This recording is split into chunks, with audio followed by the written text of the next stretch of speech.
Bonjour à tous. Alors aujourd'hui j'ai décidé de continuer ma petite série des tops en vous présentant cette fois-ci le top 15 des oracles divinatoires, mais pour le niveau avancé. Donc voilà, donc niveau où vraiment pour les débutants, ce sont des jeux que je considère, bien sûr c'est mon avis personnel, un petit peu difficiles. Donc déjà pour les débutants, voilà, le genre d'oracle divinatoire qui pourrait être un petit peu plus difficile, bah, c'est le Béline. Souvent ce sont les jeux qu'on dit à système, ce sont des systèmes divinatoires, donc il y a quand même des choses à savoir, à retenir, et bah, ça fait que ce sont des jeux qui ne sont pas toujours faciles pour les débutants. Alors après, vous allez me dire, le Béline a plusieurs niveaux de lecture. Donc, vous pouvez très bien vous servir uniquement du mot-clé. Donc là, dans ces cas-là, bah, c'est un petit peu plus facile. Mais après, bien sûr, vous pouvez utiliser les références astrologiques. Et là, j'avoue que quand on utilise les références astrologiques, les réponses de l'oracle sont beaucoup plus pertinentes. Il y a vraiment, je pense que ce jeu, faut vraiment s'attarder sur la signification des planètes, donc basé sur le septénaire. Donc 7 planètes en tout sont représentées dans ce jeu. Et quand on a l'habitude, donc au départ, alors bien sûr, normalement, à l'origine, le Béline, c'est pas ce jeu-là, hein. C'est un autre jeu avec des illustrations plus dures, plus difficiles peut-être à reconnaître. Par exemple, sur la carte de l'amitié, j'ai découvert grâce au livre qu'en fait, c'était sur la carte de base, c'était un chien qui était représenté. Moi, j'avais absolument pas vu un chien. Voilà, les représentations sur le Béline d'origine sont compliquées. Néanmoins, j'en ai racheté un parce que, en fait, quand on aime un système, c'est bien quand même d'avoir le jeu qui est le premier, en fait, hein, le jeu d'origine. Donc, j'ai racheté un Béline d'origine, voilà, pour avoir le jeu de base et pour voir ensuite, mais bien sûr, mon Béline préféré, vous l'avez vu, hein, c'est celui-ci. Je trouve que du coup, les couleurs se voit beaucoup plus parce que Hélène Ciotat a fait les contours, donc jaune, rouge, orange en fonction des planètes, et je trouve ça vraiment très très bien. Donc un petit conseil, vous pouvez aussi donner des surnoms aux cartes, ça aide pour les débutants. Donc voilà, donc moi je trouve que le Béline, ouais, en effet, c'est un jeu qui nécessite d'avoir un petit peu d'expérience dans la cartomancie. Ou alors si vous êtes débutant, c'est peut-être un jeu que vous allez avoir, il va falloir plus de temps pour le maîtriser, je pense. En tout cas, c'est mon avis personnel. Ensuite, l'autre jeu que je possède, bien sûr, ce que je vous montre, ce sont uniquement des jeux que je possède. Il y a peut-être encore d'autres jeux, hein, mais qui pourraient rentrer dans la catégorie. Bien sûr, je vous présente que ceux que je possède. Donc, les cartes divinatoires d'Algariel. Donc, moi, je les ai achetées quand j'ai commencé à sortir un petit peu de l'oracle G. Mais au début, ouais, j'avais un petit peu de mal parce que mon intuition n'était pas au top. C'est ça aussi, hein, pour les débutants. Des fois, l'intuition n'est pas assez développée et on a un petit peu de mal avec certaines cartes. Donc là, vous n'avez pas de mots-clés, vous n'avez que des illustrations. Alors, le truc, c'est quand on veut que ça colle à notre question. Par exemple, si on pose une question argent et qu'on tombe sur la rose, par exemple. Ou coquelicot. Moi, je préfère dire le coquelicot. Voilà, donc vous avez... Donc en fait, en même temps, c'est bien parce que quand vous débutez aussi avec ce genre de jeu, vous allez avoir votre intuition qui va se développer extrêmement rapidement, du coup. Bien sûr, il ne faut pas décrocher. Il ne faut pas décrocher parce que si vous décrochez, le problème, c'est que ouais, vous allez laisser votre jeu dans un coin. Donc voilà. Alors moi, j'ai eu la chance d'avoir le livre en même temps. Donc là, pour l'instant, le livre n'est plus disponible, il va bientôt revenir. C'est vrai que quand on a ce jeu-là, on peut l'utiliser en tant que débutant, mais moi, je trouve qu'il a un niveau quand même un petit peu avancé. Voilà. Je l'ai mis dans la catégorie des jeux au niveau avancé. Ensuite, un jeu avec lequel j'ai quand même un peu de mal, c'est le Fruitbone Oracle. Pour tout vous dire, je l'ai acheté pour son design, parce qu'il est en forme de livre. Et j'ai trouvé ça vraiment très très original. Et oui, j'ai plein de petits... Et j'ai trouvé vraiment les illustrations magnifiques. C'est le même créateur que le Luminous Tarot qui est plus connu que ce jeu-là. Mais ce jeu-là, avec sa forme de livre, m'a beaucoup plu.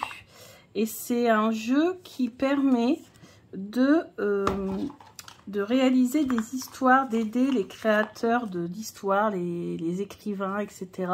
Et c'est vrai qu'on a fait l'expérience, on a utilisé le jeu avec mon meilleur ami qui est écrivain.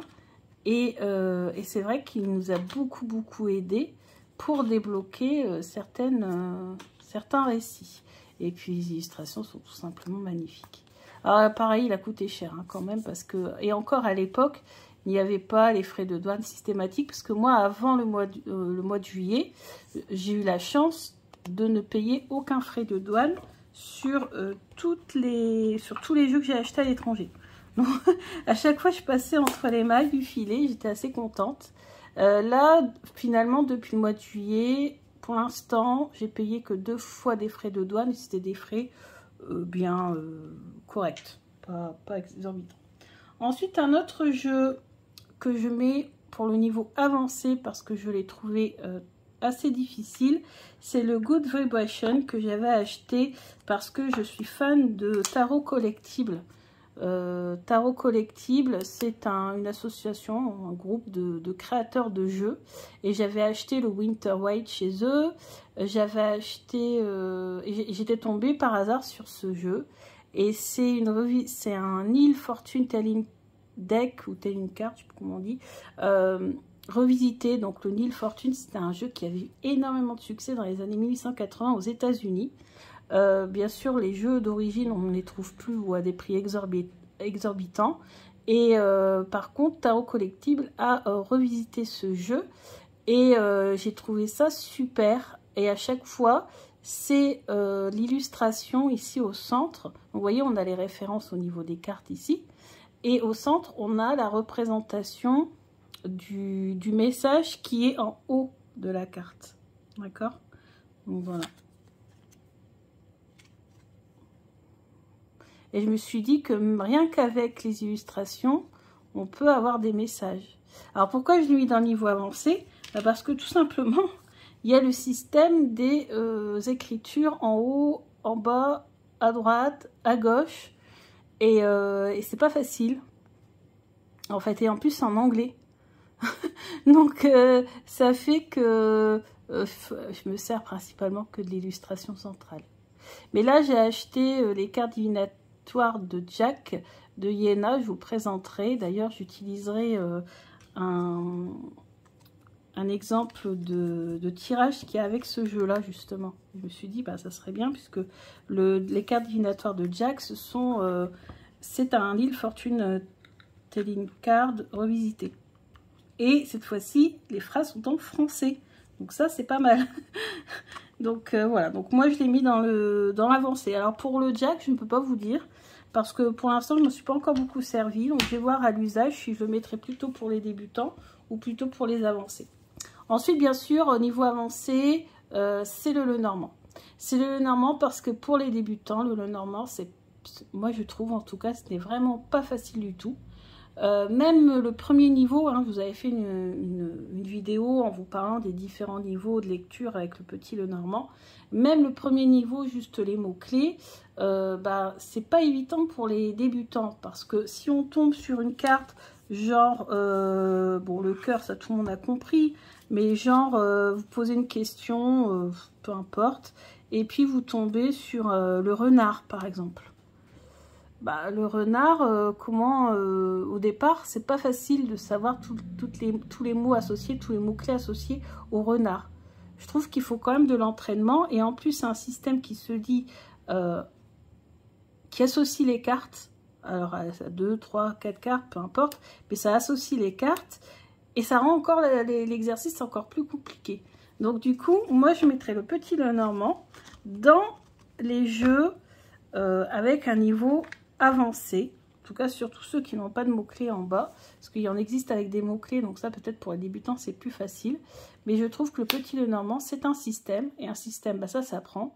Et donc, forcément, pour les débutants, c'était pas très facile. Et je vous dis ça parce que moi-même, mon tout premier jeu, que je considère d'ailleurs pas forcément comme mon tout premier jeu, c'était un Petit Lenormand Grimaud, hein, de base, avec le dos à carreaux. Et en fait, je ne l'ai pas gardé longtemps. Je l'ai très vite mis dans un tiroir parce que je ne comprenais rien au système. Vous voyez, un ours avec un arbre. Je disais quoi, l'ours il va monter à l'arbre. Enfin, en même temps, il faut dire, j'ai pas beaucoup d'intuition. Je connaissais pas trop le système. Je connaissais personne qui tirait les cartes. Et j'avoue que j'étais mais totalement larguée. Mais totalement. Ensuite, l'oracle de la chance. Alors, moi, je trouve que c'est un oracle qui est pour un niveau avancé, donc un niveau quand même un peu plus costaud. Alors, pourquoi? Parce que, bon, il y a un seul tirage qui est possible avec ce jeu-là, qui est expliqué hein, dans le guidebook. Mais voilà, vous avez des cartes comme ça, c'est un peu à l'ancienne. Et je le trouve assez difficile pour certaines représentations. Il n'y a pas de mise en scène, en fait. Donc, alors maintenant, ça va mieux parce que bah, maintenant, moi, ça va. Je commence à quand même à bien connaître le système, à bien comprendre et tout ça. Mais au début, quand j'ai eu ce jeu, je n'y comprenais absolument rien. Et quand je vous dis rien, c'est rien.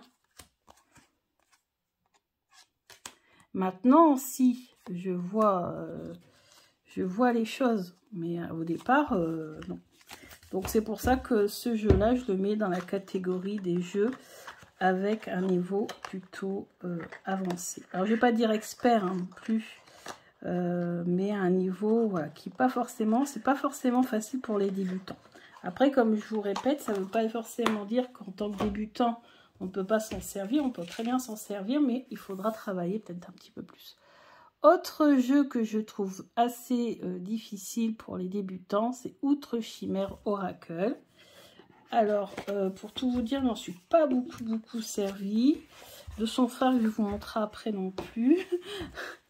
Parce que c'est un jeu, faut vraiment prendre son temps. Moi, je l'ai pris vraiment pour le dos. Hein. C'est magnifique le dos. Il faut prendre son temps. On a ça. En plus, beaucoup en avaient parlé sur YouTube, sur les réseaux quand il est sorti. Il y avait des lives qui avaient été organisés, etc., etc. Et du coup, forcément, quand j'ai vu l'illustration, quand j'ai vu le dos, je l'ai pris. Alors, il y a des mots-clés ici en bas. Mais il faut associer les créatures. Donc, ouais, pareil, il y a un système, quoi. Donc, à moins de se servir uniquement du titre de la carte, du mot-clé qui est là et de l'illustration, ça, à la rigueur, ouais, on peut faire ça, c'est un petit peu plus facile. Mais même au niveau des illustrations, hein, c'est pas toujours évident. Donc, voilà, moi, je le mets dans la catégorie des oracles avec un niveau plutôt avancé. Si vous êtes débutant, n'hésitez pas, vous pouvez quand même l'acheter, mais il faudra travailler dessus. Donc voilà. Ensuite, son frère, bah, le Falénaria. Alors lui, c'est encore plus compliqué, mais il est trop magnifique. Hein, je ne pouvais pas me passer de l'acheter. Et puis, il y a cette dimension exceptionnelle avec toutes les couleurs un peu sélénites, vous voyez. Donc, c'est tout est nacré. C'est magnifique en couleur, mais par contre, il y a un système. Ah, merci Sabrina de Gabriel. Moi, je trouve que les poèmes de Gabriel et les explications... Ah, c'est pas un poème, c'est une explication. Je crois que j'ai un poème de Gabriel qui est dans mes archives. On a, alors, moi qui adore les pierres, on a les galets en aventurine. Hein. Alors, il a... donc là, il cherche à refaire le Falénaria, mais avec d'autres galets. Peut-être de l'opale ou des choses comme ça. Et les cartes, il les a refaites en changeant, je crois, le vernis sélectif. Je crois que ça doit être ça. Et il est magnifique ce jeu.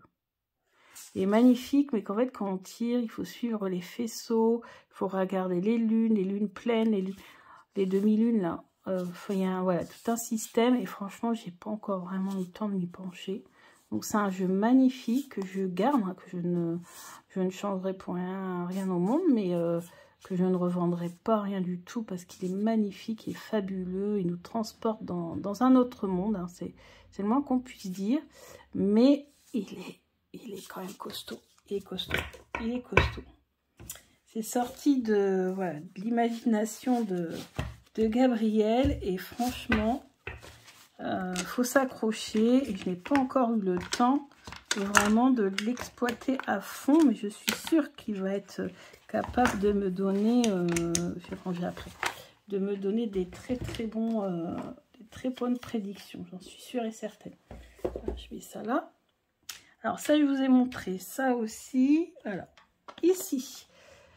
C'est une sibylle d'origine, je crois que c'est portugais, je crois que je l'ai au Portugal. C'est une sibylle. Alors les sibylles, bon, c'est facile, pas facile.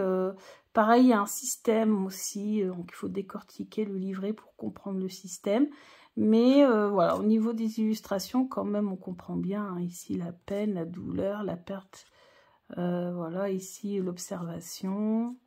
Je ne vous l'ai jamais présenté, je l'ai eu à l'été et du coup je l'ai réceptionné et boum, j'ai regardé les cartes et puis c'est tout. Je l'ai rangé. Donc j'avais eu un pochon violet que j'ai utilisé pour un autre jeu avec. Vraiment très très bien. Je l'ai eu sur Etsy. C'est de Sofia Rito. Vera Sibilla della Sofia. C'est italien ça. C'est pas portugais.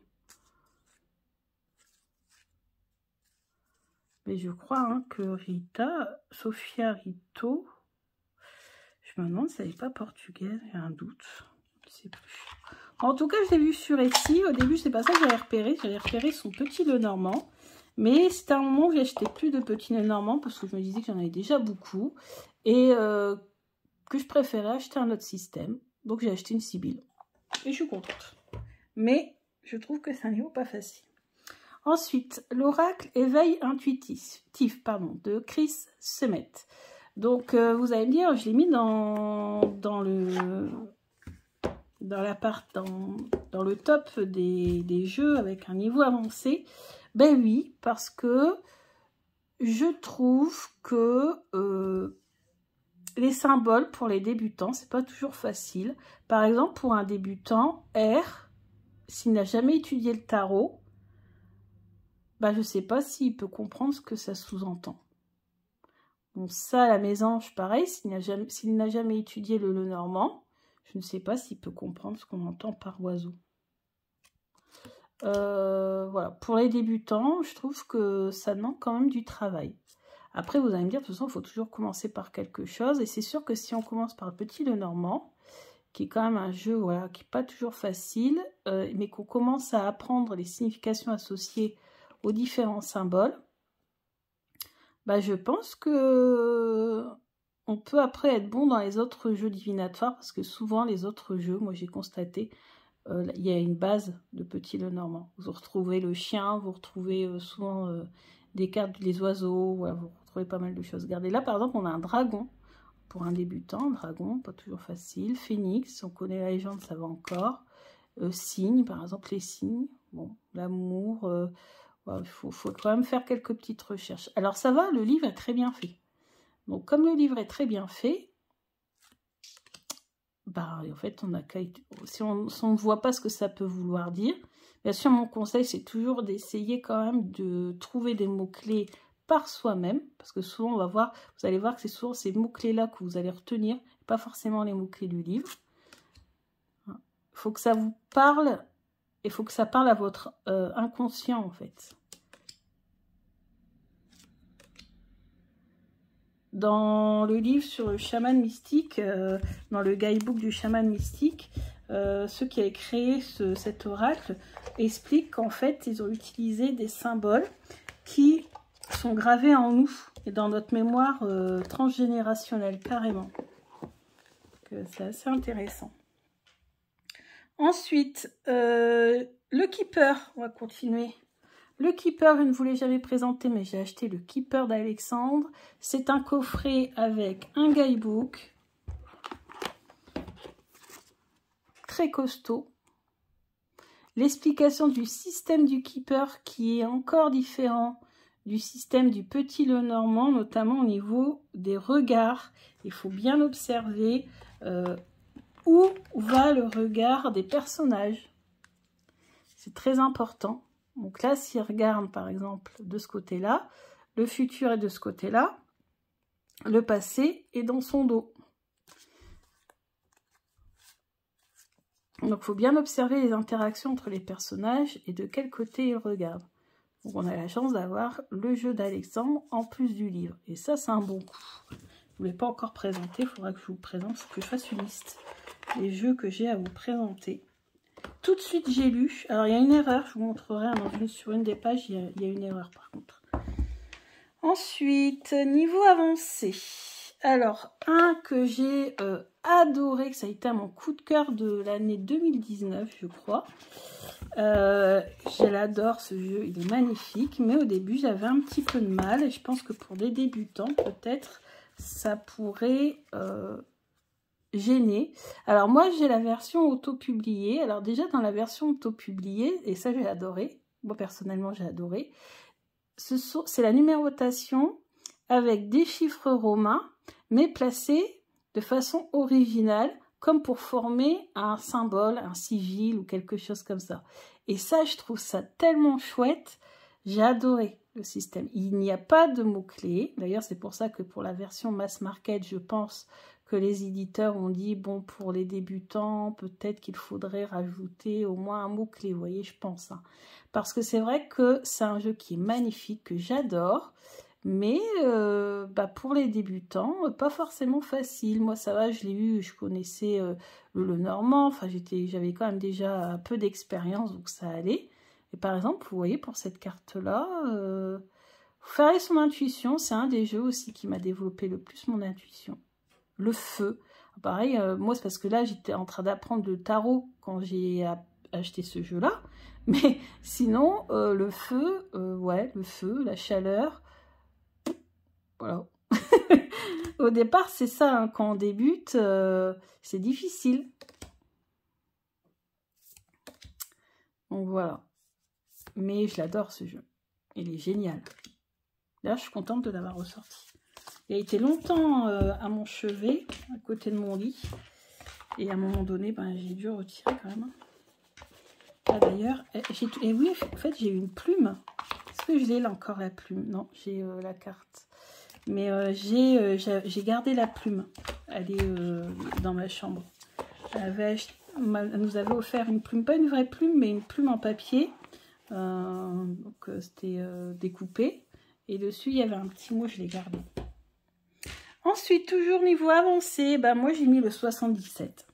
Les 77, pour moi, c'est un système, c'est un jeu qui a un niveau quand même, qui pour les gens qui ont déjà un niveau en pratique, parce que c'est, je trouve, très symbolique. Et pas forcément toujours facile. Par contre, pareil, si vous commencez avec ce jeu, vous allez avoir votre intuition qui va faire un bond en avant. Vraiment. Vraiment, vraiment. Vous voyez, moi, par exemple, ici, moi, j'ai toujours vu une explosion. Voilà. Et en fait, c'est une tutute pour les enfants. Pareil pour les fesses ou les seins. À un moment donné, on a la carte... Voilà, après, on a une carte toute dorée. On a une carte toute blanche. Donc, voilà. Moi, je trouve... Là, lui, moi, ça m'a toujours fait penser à un loup. Un loup. Je ne sais plus ce que c'est. Je crois que c'est un renard ou un chien. Moi, c'est un loup. Donc, forcément, la signification n'est pas la même. Là, au début, j'ai eu un peu de mal, mais en fait, c'est une croix.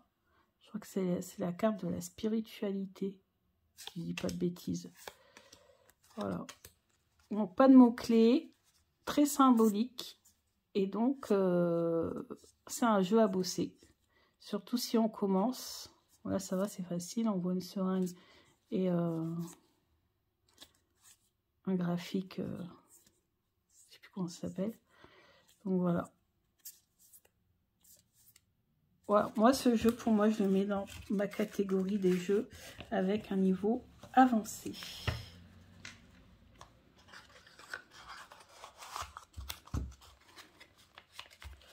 Ensuite, les 3 derniers. Alors, j'ai gardé celui-là pour le dernière position. Hop là. Là, c'est donc parmi les 3 derniers, j'ai mis l'oracle de Mercure. Parce que l'oracle de Mercure, il n'est pas forcément... Bah, voilà. Je ne l'ai pas retiré. Il n'est pas... Pourtant, c'est parce que j'en ai eu un autre, en fait. Alors, attendez. Je vais enlever les cartes. Donc, ouais. Moi, je trouve qu'il n'est pas facile pour les débutants. Ouais, il nécessite quand même, je trouve, un niveau...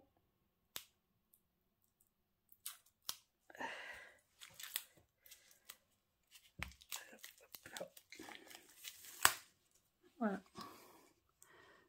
Donc, ouais, c'est pas facile, hein. Alors, on a les mots-clés, heureusement. D'ailleurs, je crois que dans la prochaine version, il n'y aura pas les mots-clés. Donc là, ce sera même plus niveau avancé, ce sera niveau expert. Avec les bords pointus. Alors, moi, je trouve qu'il faut quand même s'y connaître en mythologie pour saisir, pour avoir une intuition, en fait, pour avoir un message. Ou alors après, on se contente des mots-clés, mais moi, je trouve que les mots-clés, c'est bien, mais c'est mieux quand les illustrations nous donnent les informations. Et là, elles sont capables de le faire, hein, mais pour un débutant, ça va être compliqué. Et surtout, si vous n'y connaissez pas grand-chose en mythologie, ça va être encore plus difficile. Moi, ça va, comme je suis historienne et en plus, je me spécialise dans tout ce qui est religion polythéiste. La religion grecque, romaine, mésopotamienne, égyptienne, etc. Bah forcément, j'ai quand même quelques connaissances. Donc, tout de suite, ça m'a aidé. Hein. Donc, Mercure, c'est Hermès hein, chez les Grecs. Mercure, c'est romain, c'est une divinité romaine. C'est le dieu de beaucoup de choses, hein, mais principalement de la communication. Ouais. C'est un dieu du voyage, c'est le dieu protecteur des voyageurs, des voleurs, etc. Mais aussi, surtout, hein, c'est le dieu messager. C'est messager des dieux, même carrément. Ensuite, un jeu qui demande quand même de l'expérience. C'est le grand oracle français. Il y a des références à l'astrologie. Et il y a un système 111 cartes, c'est pas rien. Hop là.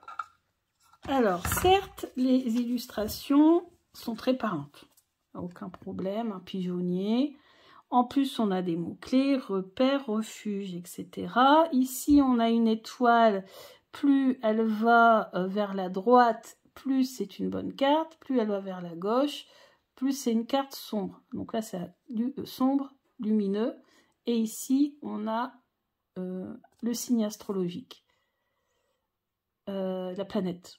Attendez, signe astrologique ou la planète? Je crois que c'est la planète. C'est des planètes. C'est comme pour Béline. Voilà. Donc là, on a le lierre. Alors, il devrait être facile avec tout ça. Mais moi, je l'ai mis dans le niveau avancé. Voilà. Après, c'est un choix personnel. Ouais. En plus, il y a aussi le système des chiffres. Par exemple, vous voyez, les cartes fonctionnent par 3. Donc là, la 109, par exemple, si vous avez avant la 28 et après ici la 29, bah ça renforcera l'idée principale du message. Alors moi, j'aime bien l'utiliser. En plus, c'est un cadeau de mon chéri. C'est lui qui me l'a offert. Donc, j'aime beaucoup l'utiliser. Alors, c'est vrai que ça change de mes jeux habituels où j'aime bien, moi, c'est surtout c'est l'aquarelle. Voilà.